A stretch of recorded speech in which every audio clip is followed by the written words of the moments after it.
Hello everyone and welcome back to the channel. Today we are finally going to be taking a look at the Winsor & Newton Professional line of watercolors. Now it might seem a little bit odd that I've had my channel for over a year now and have not reviewed one of the arguably most popular brands of watercolor paint out there, but that is because I didn't have a full set in order to review. So first and foremost I want to thank Jacqueline, who's one of our viewers and patrons of the channel, who sent me this watercolor set to take a look at. It is an 18 color set that she had put together for a watercolor class that she was taking, so I don't think you can buy this set prefabricated anywhere, but you could buy the individual tubes and pour your own pens as she did, and I'm really grateful that she sent them over for me to look at. Now I'm going to try and be as unbiased as possible in my review about Winsor & Newton as I can be, but in general they are not my favorite line of professional paint. I feel like a lot of people just like snap recommend them to people because they've been around for so long, which they have. They're a very successful company who's been around for 175 years, so obviously they're doing something right. However, when it comes to watercolor, I feel like there are better options and more affordable options for what you get. At least here in California in the United States, Winsor & Newton are actually more expensive than Daniel Smith paints are, which just kind of blows my mind a little bit because I feel like Daniel Smith do perform a bit better, but I'm going to save my reservations until we go ahead and do our swatch cards, because one of the other reasons I haven't done a review yet is I don't have the swatch cards to compare them to in my binder. So I'm going to go ahead and set those up in this video, and then we will come back at the end and talk about specific colors and some other opinions that I have on this brand. One thing that I do want to point out before I get started, because I won't be able to point it out afterwards, is that Winsor & Newton, one of my biggest, I don't want to call it a complaint, but one of my biggest cons that I see within their lines is that they dry really hard and they can be really difficult to re-wet. And this is why I've never really understood why people kind of automatically recommend them to beginners, especially. One, because they're so expensive, and two, because they can be really frustrating to work with. One of the colors here, my burnt umber, I can literally pull this chunk of paint out of the palette because it's not adhered. It dried completely all crazy and everything. So a couple of the colors do that. Some of them are really hard to re-wet. So because these paints are so difficult to re-wet, before I do my swatches, I am going to spray them all down and let them soak up the water so that they are a lot easier to use. And if you don't mind doing that, then these will be fine for you. However, I don't like to spray down my whole palette every time. It's just a personal preference. So I tend to only go into colors that I want to be using. And for my style of painting, these don't really fit that. And I wanted to kind of show you one of the paints that is easiest to lift and one of the ones that is more difficult to lift. So I will go ahead and try and show you what it's like with the soft brush. So I'm just going to dip my brush in water and then go into the cerulean, which is very difficult to re-wet. And I'm just going to kind of like mush things around in here. And let's see. I can get a weak wash of this color, but it's not super pigmented, it's not super bright, and it definitely is lacking a little bit of character. One of the colors that's easier to re-wet, I feel like, is their phthalo green, which is a very intense, vivid color.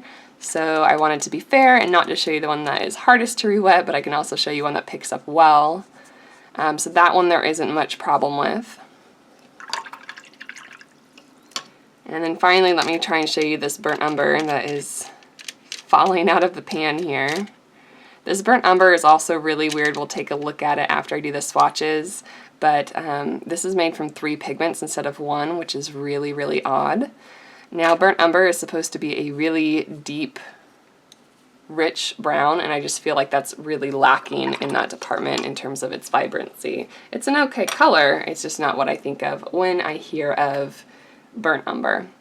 Now that the water has been sitting in the paints for a little while, I'll go ahead and take my firmer brush and try and scrape out some of this paint and see if we can get anything more intense. So there we go. After the water's been sitting in there for a while, and if you have a firmer brush, then you can get some really thick color out of it. But keep in mind that if you're plein air painting, or even if you just want to open it up and go through really quickly, that if you don't wet your paints first, you're not going to be able to get that much vibrancy out of them. Try and scoop some of this paint out here, and there we go. So you can see how much deeper and darker right off the bat we can get if we allow our paint some time to soak in the water.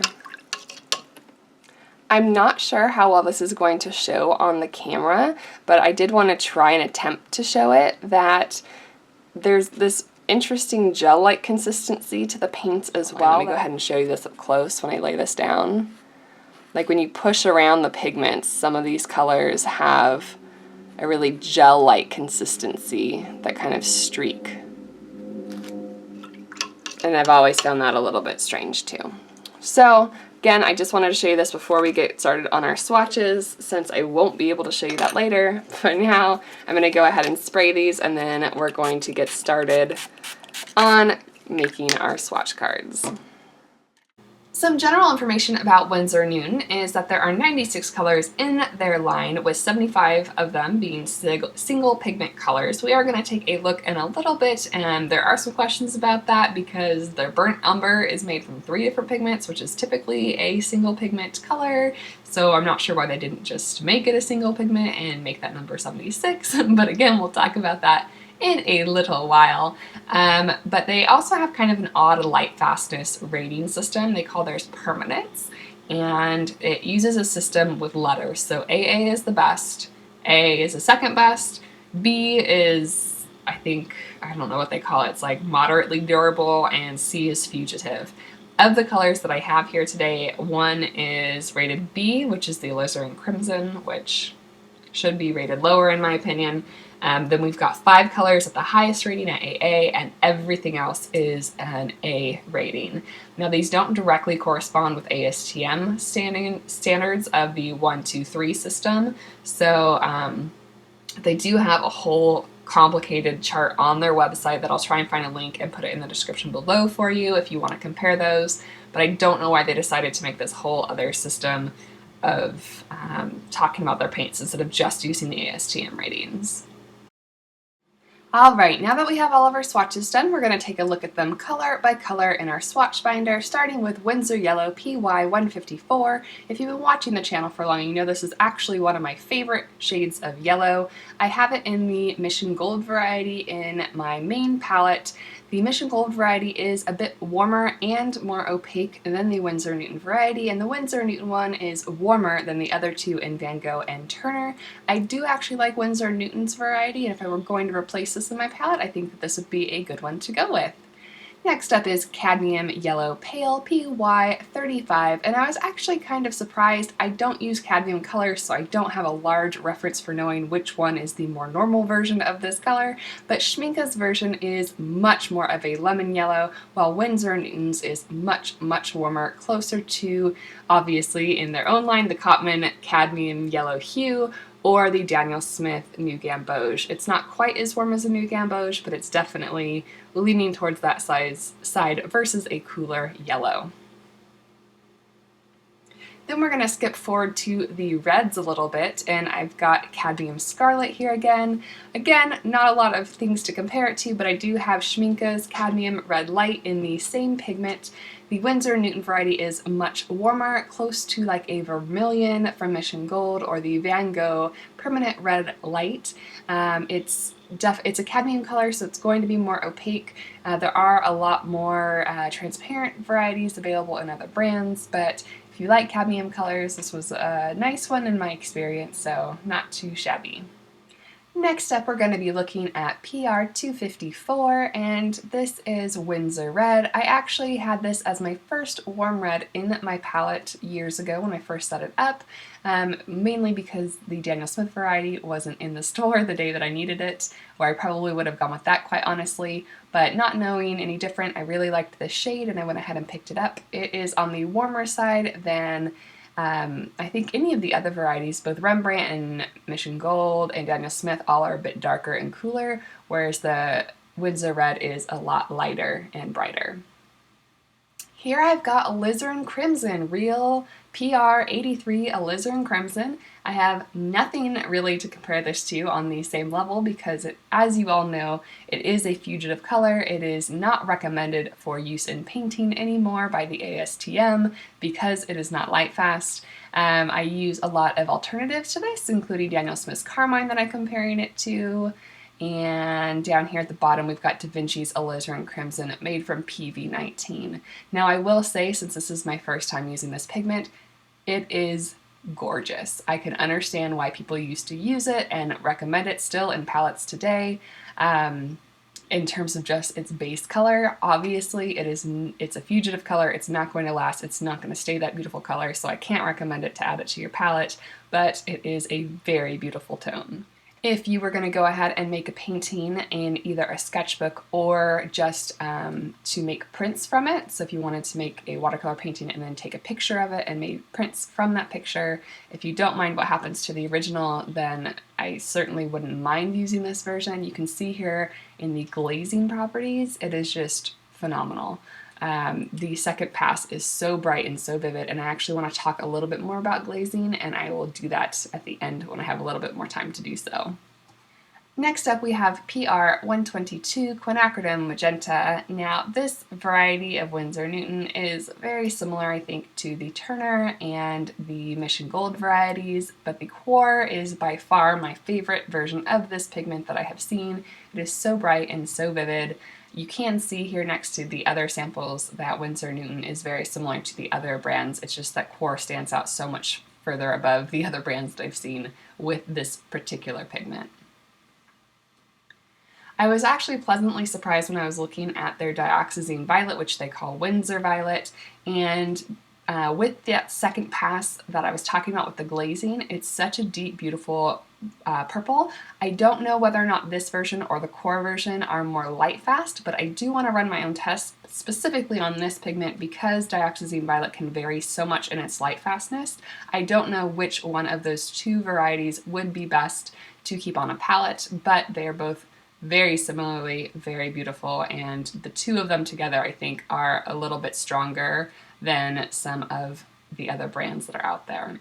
I was pointing out here real quickly that I did have the Winsor Violet in my swatch book already because I did have it. Again, similarly to the Winsor Red, I needed this color and that was the one that was available at the art store. I'm not sure why these paint samples are so different. It could very well be that this first swatch that I have here was painted a long while ago, and maybe it did change due to the light fastness.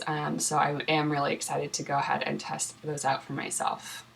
Then we have French Ultramarine. You guys know pretty much every time I see this color, it's almost always the same story where I think it is a fine color. It has a nice soft granulation pattern. It glazes nicely, and depending on how much granulation or not that you like in your paints, that is what I would base your decision off of. I think the Winsor Newton variety, the Daniel Smith variety, and the M. Graham variety are my favorites, but it is completely up to you and whatever is affordable in your range. I don't think you can really go wrong with this pigment. Following Ultramarine, we've got Cobalt Blue PB28. This is close in hue to Ultramarine, but it is a little bit on the lighter side. Which version that you like is going to depend on if you like more or less granulation, very similarly to how I mentioned with Ultramarine, so it is up to you on which brand you want to go with here.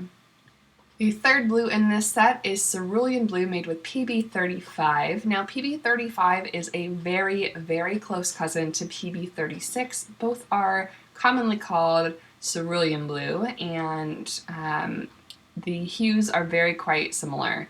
The version here with Winsor Newton is a bit more on the heavier granulating side than some of the other brands like My Merry Blue, and similarly to the last two blues we talked about, it is going to depend on what your personal preferences are for which brand you're going to want to go with. The Winsor Newton variety is a nice bright sky blue opposed to something that's a little bit duller, and I think it would make a nice addition to a palette in terms of a sky color for a landscape painter. As for any other uses, I don't really have any personally, but if you have one, let me know in the comments below.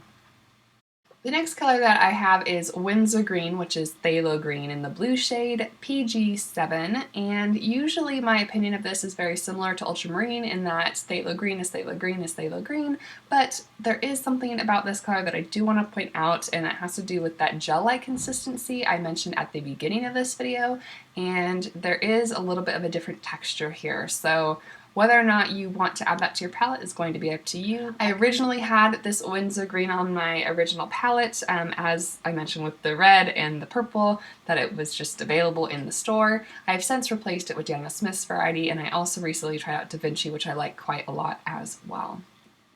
The next two greens on this palette are very kind of similar to each other. They're made with the two same pigments, PG36 and PY110. One is Hooker's Green, the other is Sap Green. I recently did that video on quinacridone gold, saying goodbye to quinacridone gold, and then how to make Sap Green, the Daniel Smith variety that you see here in the middle, because that is my favorite variety. And I also said in that video that I didn't really care for Sennelier or M. Graham's versions or any other versions that I'd really been able to find. This Winsor Newton variety is actually really, really beautiful, and I wouldn't hate the idea of replacing my Sap Green with it in the future if needed, once I run out of my stock of quinacridone gold to make my own. The Hooker's Green is a nice color. It's a bit of a brighter version, and I don't really think you need both of them on your palette, but you could decide which one you prefer more. Here we've got PY43. Now, I have kind of an odd feeling about this particular pigment because on the swatch card here, I actually like it quite a bit. It's a very transparent version of this color, and I would put it up there with my preferences for Daniel Smith even, which I am pretty picky about this particular pigment. However, I have tried this pigment on other types of paper and didn't really like it. They seem kind of dull or lacked any kind of luster.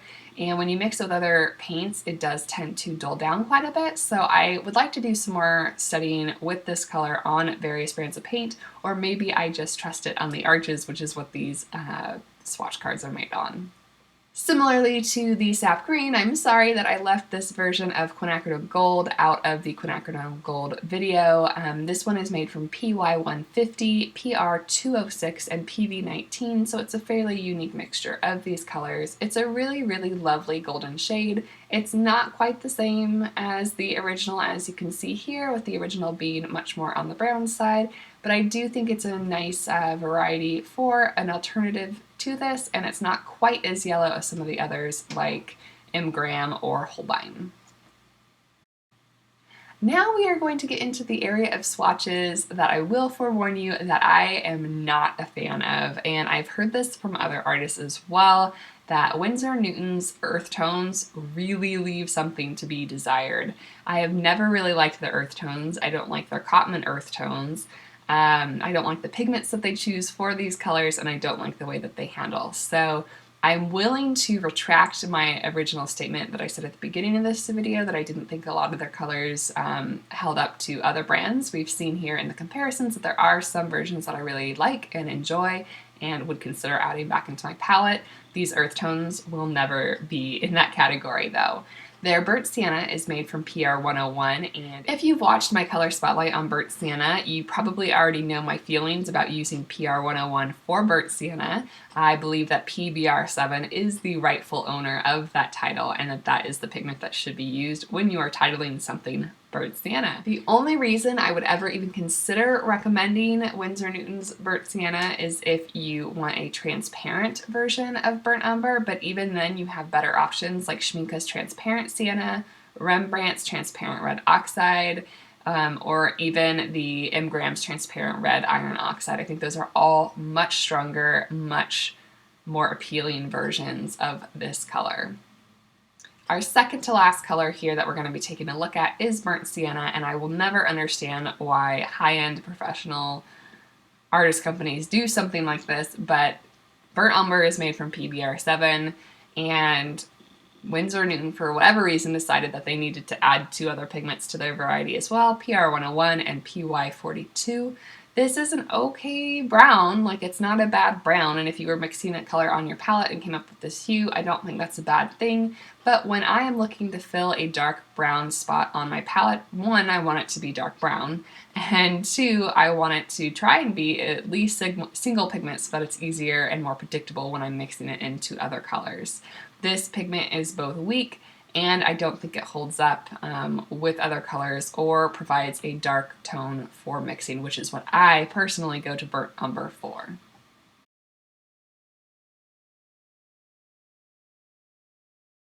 Our final color comparison is the Payne's Gray, which is made from 3 pigments, which is pretty standard for this color. It's made from PB15, PBK9, and PV19. I have 2 other Payne's Grays to compare it to as well as some other mixtures such as Daniel Smith's Indigo and Jane Davenport's Ink.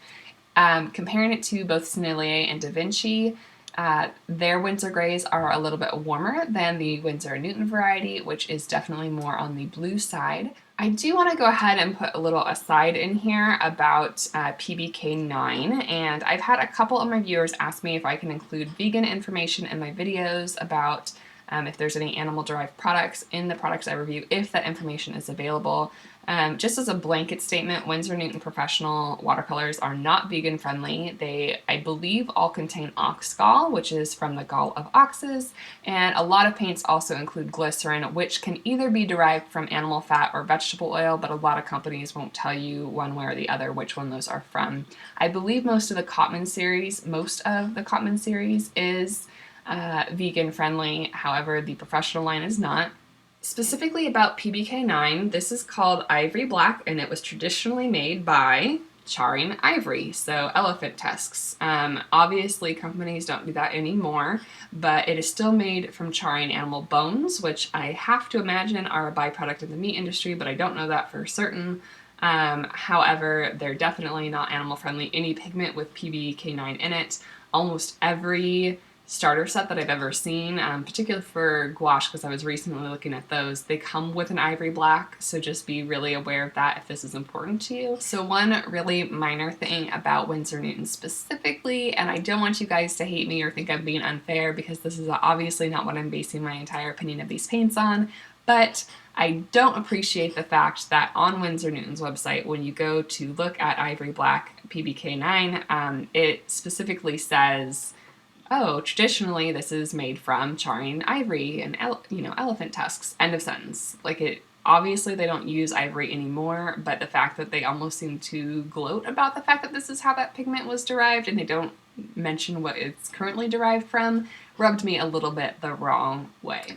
Other than that, if you are wondering what kind of issues rub me the wrong way about this brand and why I've had kind of a negative opinion about them, it's just that I think that they are overpriced for what they are. They're fine, they're great, they're professional watercolor paints, they are going to hold up well for you. However,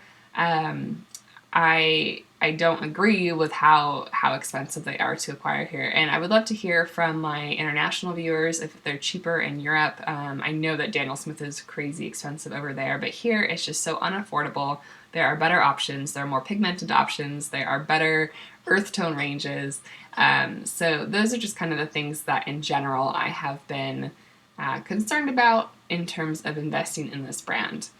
That being said, as I mentioned, there are numerous colors here that I really enjoy, that I've had on my palette before, that I would add again, and some of my favorites are the Winsor Yellow. I really like their Sap Green, and you guys know me and Sap Green, like, it would take me a lot to admit that I actually do really like this color. I'm not a huge fan of the 3 blues here, but they all are granulating warm blues, so I'd be really curious to see their phthalo blue colors or some of their other cooler colors like a Prussian blue. Their Winsor Violet is really beautiful, and their quinacridone gold would be probably my preferred alternative if I wasn't going to use the real thing.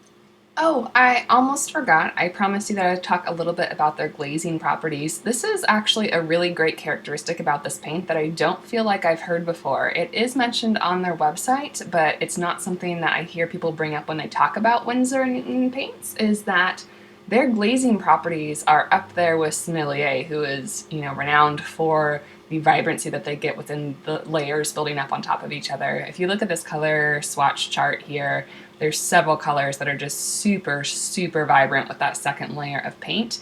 And I do want to definitely praise this brand for that. I think that most of my judgments before about thinking that the colors were a lot weaker or not as vibrant as other brands came from only seeing single coats of paint, whereas you can clearly see here that once you start to build up the color, that changes and you get a lot more vibrancy out of them. So I did want to make sure to mention that in this video so that it was out there somewhere.